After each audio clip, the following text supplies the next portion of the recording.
What's up, everybody? Thralls Metal here once again. I'm Necrotic Nick, and I have an album review for you. First solo review in a while, in fact. Jim and John may have a bug right now, so yeah, just kind of keeping our distance there, but I wanted to make sure I went over this one because I know this is one of the bigger releases that came out this week. So we are going to go over the latest offering from Bruce Dickinson, the Mandrake Project. This also comes out on the 1st of March on BMG Records. Bruce Dickinson started his solo career, I believe, around 1989. This is his 7th album overall, and I believe this is like the first one in like nearly 20 years. Now, full transparency, outside of this one, this is the first time I've actually sat down and listened to a solo Bruce Dickinson album. It's been on the list, I just never got around to it. It isn't though I haven't liked what I've heard. I've heard some stuff off The Chemical Wedding, namely the song Trumpets of Jericho, which was on the Bride of Chucky soundtrack, and I really dig that song. I just never got around to getting any of his stuff. And I feel like I should have. I mean, he brought Adrian Smith along for a while, he had Yannick in there for a while, and when I heard the singles for this, I was like, dude, that sounds pretty damn good. And this one was pretty much constructed between him and Roy Z, who Roy Z also produced this. There are some other session musicians involved in this one, but the one that really stood out to me was the drummer, Dave Moreno, mainly because he is the current drummer for Puddle of Mudd, which didn't think I'd be bringing up Puddle of Mudd on any review unless I was like dogging a band, and I'm not. He actually does a really good job in here. So yeah, best of luck dealing with Wes Scantlin and all his stuff. Now, I went into this one, again, kind of fresh. I haven't listened to a lot of Bruce Dickinson stuff. Of course, I've listened to a ton of Iron Maiden. And I also wanted to not compare this to the last Iron Maiden, which was kind of on. But I'm not making any promises because inevitably I probably will. Because honestly, I kind of like this a little bit better. Now, it is tonally different. And honestly, I think there's way more variety in terms of styles in here. Granted, you could say baseline, this is still very much classic heavy metal because, I mean, it's Bruce Dickinson. That's his thing. He's amazing at it, and he still sounds great at 65 years of age. But with his solo career, I think he's able to explore some different avenues that, you know, maybe just aren't there for Iron Maiden because Iron Maiden has, I mean, kind of, you know, a sound, I don't know. Here lately, I'm really not sure. I think they got it in their head that they're a prog band, and they are most definitely not. But here, Bruce is exploring like a lot of different styles overall and still bringing his epic theatrical flair to the vocals, the themes, and even the atmosphere. The opening track, Afterglow of Ragnarok, I mean, honestly, it's kind of a doom song. Like, it has more in common with, like, Candlemass than it does with Iron Maiden. The only thing that sounds Iron Maiden-ish are Bruce's vocals. The guitars are thick, they're heavy, there's a more foreboding atmosphere to it. There's lots of atmospheric synths that are used kind of all over this album, but in terms of the front half, they kind of just hang in the back and add this sort of like creepy din, and it kind of gives this song like a very ominous feel. Even when it breaks into a chuggy gallop, there is a little bit more heft to it. Like, it doesn't feel like a classic new album, you know, heavy metal gallop that you've heard a dozen times by Iron Maiden and a litany of other bands. Even Bruce's delivery is a little bit more like forlorn and kind of sullen, but of course he saves all the epic punch for the mighty uppercut that is like almost every chorus on here.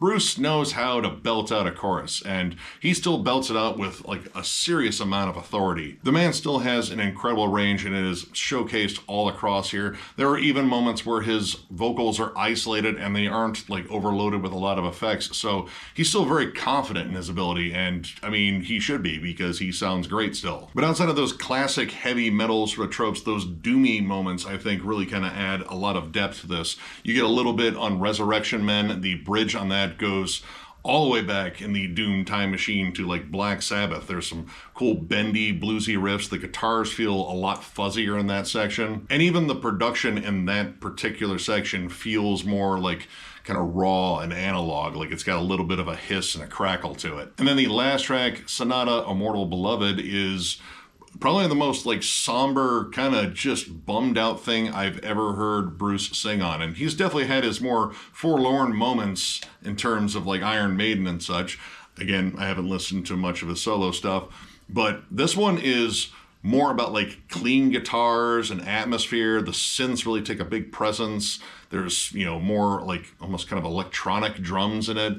And it is just kind of this very somber affair with, of course, a giant chorus. But it still has that sort of doomy hook, but it's more along the lines of like Typo Negative. Like it's just very lush sounding, and again, just sort of waves of synths and just a lot of atmosphere, which I really wasn't expecting. Like going into this, my expectations were classic heavy metal. And of course, I got plenty of that. Songs like Many Doors to Hell, Rain on the Graves, and Mistress of Mercy all have a lot of classic heavy metal tropes, the gallops, the riffs. Many Doors to Hell actually sounds more like classic Scorpions than it does anything Iron Maiden related. Like it goes back a little bit further. It's a great groove to it, a very catchy riff.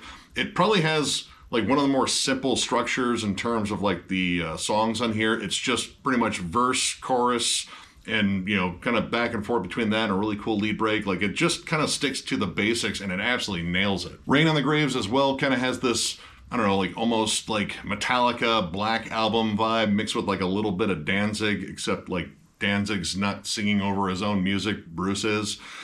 I don't know, that's kind of where I went with that. It's a little bit more kind of like edgy and in your face, like tough guy Bruce, rather than like epic, let me tell you a story Bruce. And speaking of 90s flair, Mistress of Mercy is kind of a standout here just because it's very heavy, but like 90s heavy. Like you can kind of hear the shift between like 80s epicness and 90s edginess in this song. Like the verses are very heavy. The riff that drives it feels like it's going to come off of like a Prong album or a White Zombie album. It's notably more aggro. There's some cool syncopated breakdowns on there, but it has a big epic like Bruce style chorus and kind of harks more back towards the 80s. So it's kind of this weird give and take. When this album decides to get more dark and sinister and more doom laden, it really works well with the production here, because the production here is very thick. It's very lush too. The guitars again have this more meaty tone than, well, anything you've probably been used to off of any of the recent Iron Maiden albums. Roy Z likes a bigger, beefier tone, and I actually kind of prefer it here because it gives these songs more of a metallic weight. Like one of my big complaints about more recent Iron Maiden albums is the guitars feel very thin, and you have 3 guitarists.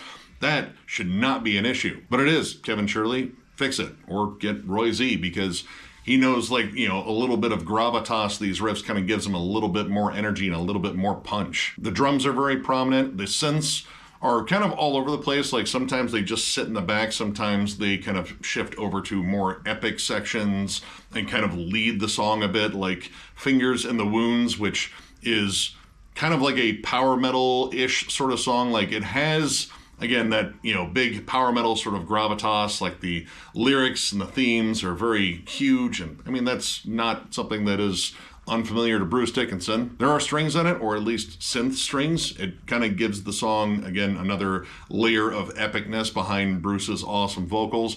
But this is also where some of the world of music influences come in. There's a very Middle Eastern epic bridge on this song. It's pretty cool. But I mean, honestly, I kept thinking of Aladdin the entire time. But I mean, it kind of works with the vibe. It's big, it's epic.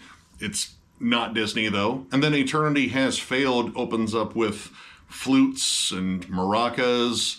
I don't know if they were going for Asian or Middle Eastern. I don't know. Like it kind of has its own, sort of epic vibe. And honestly, that song is probably my favorite one on there. Naturally, when this band decides to be epic and powerful and just, really bring it, I mean, you got Bruce Dickinson at the helm. They obviously know how to do it. And this song is just a giant standout.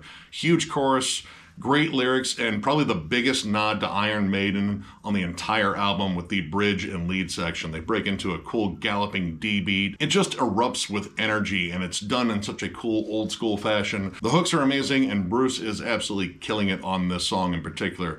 The isolated vocals at the beginning, that is just him, and he sounds absolutely fantastic. There are a few moments where I do think he is kind of pushing his upper register maybe a little bit too much, but when he is done in his comfortable range, he is just absolutely magnificent at what he's been doing for years. This song in particular, I would say, is where everything goes right in terms of a longer song with, big lavish transitions and just trying to sell the epicness and just deliver a flat out catchy anthemic song, something that, again, Bruce has succeeded at for years. But there are some moments on here that I didn't necessarily care for, and one of them is on one of the longer tracks, Resurrection Men. I brought up the cool Sabbathy bridge on there. Easily one of my favorite moments on this album. It's an awesome throwback. But that moment is sandwiched between what I would say is a completely different song. The song opens up with acoustic guitars, very country western, like more like a western movie, like they're galloping into Tombstone to challenge Doc Holliday to a gunfight. And it is kind of cool how it builds up and kind of builds into that classic Iron Maiden gallop. But the song just feels kind of odd. And then out of nowhere, right around the bridge, there's this hard, jarring shift to that Black Sabbath sort of breakdown and lead section. It's an awesome bridge. I love it. I like the fact that you get some cool bending notes in there. Like that always sounds cool with a good doomy, sludgy tone. But it feels out of place. And as jarring as it comes in, it kind of leaves almost the same way and gets back to the Western gallop or whatever it is. And I don't know, the song is just sort of odd. Like, it doesn't feel like it's one song. It feels like two songs or two shorter songs and then one that was maybe like intended to be an instrumental. I don't know, like there's something about that song that just doesn't gel very well. Also, while I like Ran the Graves, I kind of like its kind of sleazy feel. I do think that Bruce hams it up maybe a little bit too much, especially with the extra laughter on there, like he's about to tie a maiden to the railroad tracks. Like, I don't know, it didn't necessarily jive with me. But one of the biggest lulls for me in terms of energy was the ballad Faces in the Mirror. While I think the verses are really good, I like the melody to it. It's very intimate. It's, you know, kind of, well, reflective because it's about to face the mirror. Ha ha ha. The chorus just does not land for me. Like, it's very repetitive. Now, I know the idea is to be a little bit more intimate, but I think you get a lot of that in the verses, and to just maybe bring it up just a notch on that chorus, I think it would have just a little bit more impact. They do try that at the end with some background wails, but that just doesn't seem to do very much. And while I think the last 3 minutes of Shadow of the Gods is some of the best music on the album, like right up there with Eternity Has Failed, like it's just epic, it's amazing, the riffs are soaring, great lead work, everything you want. I do think it is kind of a long, labored build up to that point, and it is kind of more balladry at first. It just feels like it kind of takes too long getting to this big, epic crescendo. The song is 7 minutes long, and the first 4 minutes of it are really just sort of building up to the last 3 minutes where you just get this giant riffy payoff. And honestly, it features some of the heaviest riffs on the album. There's even some borderline harsher vocals from Bruce, and he sounds good doing them. He's not like trying to do like death metal growls or anything like that. It's just like a harsher tone. It's a little bit more commanding, and it works with the song. It kind of, again, builds the energy back up. But that's also another issue, is I do think this album runs a bit long. It is about a minute and a half shy of an hour.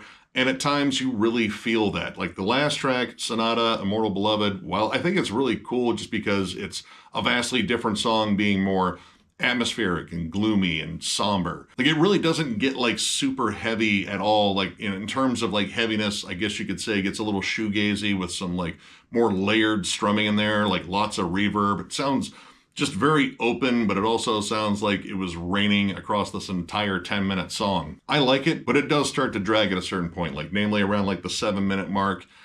After a while, like, okay, we've been repeating this melody for a while, and I do like the, you know, outro to it, but I feel like that outro to it should have come a little bit sooner. There's a couple of spoken word sections on that song that I could have been skipped. Like, it sounds like he's reading Edgar Allan Poe, which would fit the vibe, but I feel like just doing it once would be nice. But he does repeat that again, and it's not like in a different fashion. It's like, did we rewind back? I feel like he's reading the same passage, but it's not. It's just another section that they threw on there that kind of lengthen out the song. And again, it just kind of feels a little long at a certain point. But overall, I really enjoyed this. Like, honestly, I think this is a really solid album, and it showcases a lot of Bruce's variety in terms of like different things that maybe Iron Maiden should try and mix it up a little bit, or just give us some good shorter heavy metal anthems again. I love Iron Maiden, but sometimes they drive me nuts. But overall, I'm going to give this 3.5 stars. I enjoy this for the most part. I think a lot of these songs really just jump out. And again, he's got a lot of variety in terms of the stuff that he wants to sing over. There's like more doom-laden songs, there's huge epic songs, there's more world music. There are some songs I think that are a little bit uncharacteristic of him, just in terms of what I've heard, like the last track being that more somber, clean, just kind of typo-ish song. I really dug that. up until it kind of dragged a little bit, which again was a little bit of an issue here. Some songs just kind of hang on too long, but when he gets it right, even on the longer songs, it's generally absolutely amazing. Eternity Has Failed is my big standout on here. I absolutely love that song. Many Doors to Hell, just a great short riffy banger with a solid hook. There's a lot of really solid stuff in here, but there's also like a lot of extra stuff in here, which I get, you know, he probably wanted to make a bigger, more epic album, and I mean, Iron Maiden has just kind of given up on writing shorter albums here lately. But at least in comparison to the last 3 Iron Maiden albums, this feels a little bit more concise, a little bit more focused. And I feel like, you know, even in its most repetitious moments, it doesn't necessarily kill that epic vibe, and you are still excited to hear what the next track is. So yeah, if you're a big fan of, I mean, Iron Maiden, obviously, if you're a big fan of Bruce Dickinson, and I mean, I guess like there's some classic Scorpions on here, a little bit of doom metal. I don't know. It kind of has like, I don't know, like there's a Queensryche-ish vibe to it occasionally too. I don't know. If you just like good classic heavy metal, I'd say Baseline, you'll probably dig this. Strongly recommend checking it out. And yeah, way to go, Bruce. So if you enjoyed this review, give it a thumbs up. And if you are new to the channel, subscribe, because we do stuff like this all the time. We are also on Patreon. If you'd like to help us out there, there's a link down below, thrallsmetal.com. Our Patreon link is there. It is also on our channel in the bottom right-hand corner. But if you're looking for Thralls Metal stuff, you have to go to thrallsmetal.com. We have new shirts. We have old shirts that are discounted, provided we have your size. And we even have hats. So if you're looking for any of that stuff, click the link down below. And of course, thank you guys so much for every bit of support you guys have given us. Hitting 17,000 subscribers was pretty wild. It's been a pretty solid year so far, and it looks like there's a lot of cool stuff on the horizon for us to go over. The Black Dahlia Murder Ranking will be up next week, maybe a Tuesday or Wednesday, I'm not really sure, but it will be up next week because it is shot, it is done, and we are excited to unleash it. And of course, plenty of other content coming as well because, yeah, we don't know how to stop. This is just what we do. But we do it for you guys because you guys are absolutely awesome, and this has been, again, something much bigger than I thought it would ever be, and it is all due to you guys. So one more big thank you because you guys are awesome, and we will catch you later.